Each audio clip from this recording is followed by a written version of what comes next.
Hi everybody, today I'm gonna talk about grammar. This level is not really if you can speak, read and write in English, this is not the right level for you. You may watch a different video. No?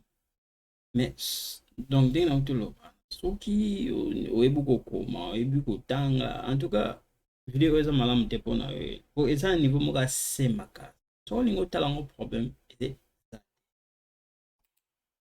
alors lelo tokolobela na grammaire nabongisi awa eza soki otali vocabulaire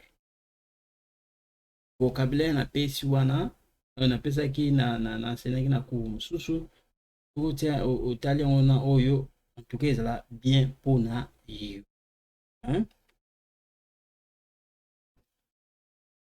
alors nde nautaki koloba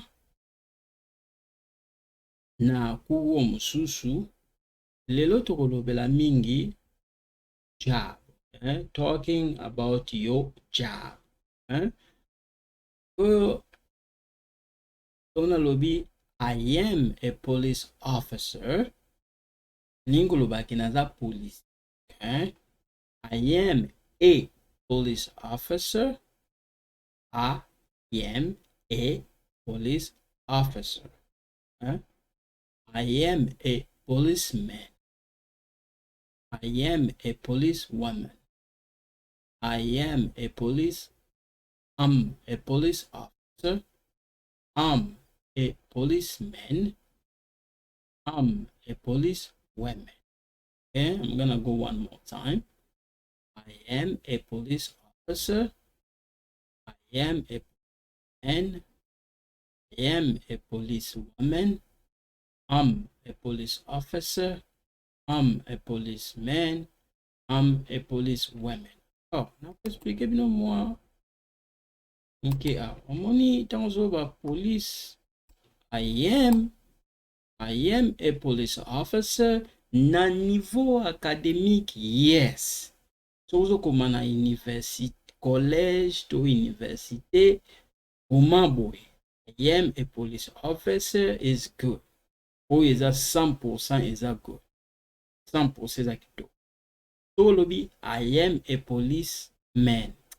Na anglais toza nango anglais lelo eza ma bientôt lobake I am a policeman.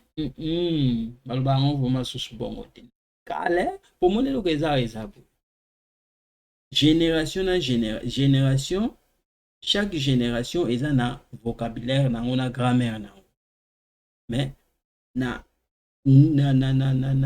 même kaka ozomona bato babotami na série 9 oyo baza mpe na vocabulaire na bango moni na anglais tobenga ba generation. Please watch my video the one so otali video na oyo na koma génération omona makambo so na koma wana ede yo police soko lobi I am a policeman baloba yango susu bongo te non. Soko lobi I am a policewoman baloba susu bongo te. Okoloba I am a police officer ata kozala mwana mwasi problème eza te. So lobi I'm a police officer na niveau académique non kokoma ngo te. So oza na collège to université kokoma boye te. Ozwa zero. This is oyo eza informal. Formal eza oyo. Oyo eza informal ozwa te. So oza na collège université komeka biloko te kokoma te I'm a police officer no koma I am a police officer. Ba oyo nyonso tu ozomona oyo nyonso tu eza malamu te eza nango bien mpona koloba mais kokoma na niveau orthographe oyo monditi oyo nabi onditi nga na onditi nakomi I'm a police officer ok na niveau koloba mais na niveau kokoma oyo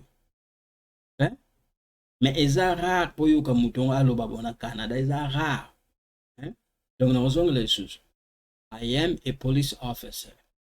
I am a policeman. I am a policewoman.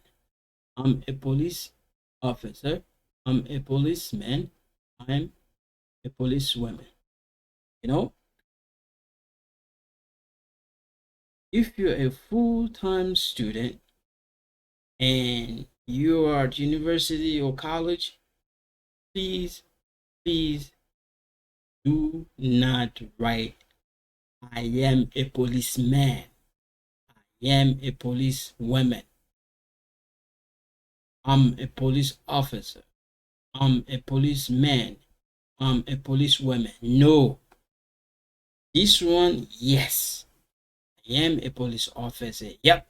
That's academic. I'm a police officer. No, it's a informal. Okay?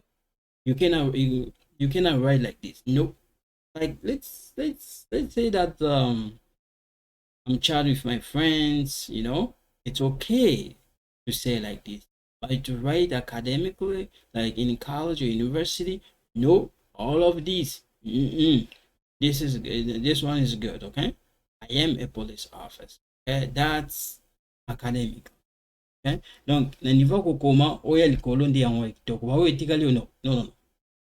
Oza banglais moko ndeti moi basud africain bato baza na baafrique du sud kuna bazimbabwe banigerian wana ye bango baloba biloko mais na niveau moko okoma boye ko so okomi boye yango nde moto ya kitoko okay? Na ozonga lisusu I am a police officer. I'm a policeman. Sorry. I am a policeman. I am a policewoman.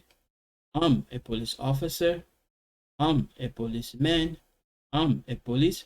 Okay? Mais na niveau ya orthographe, ya comme na école, I am a police officer, yango na kitoko. Okay? Soko lobi,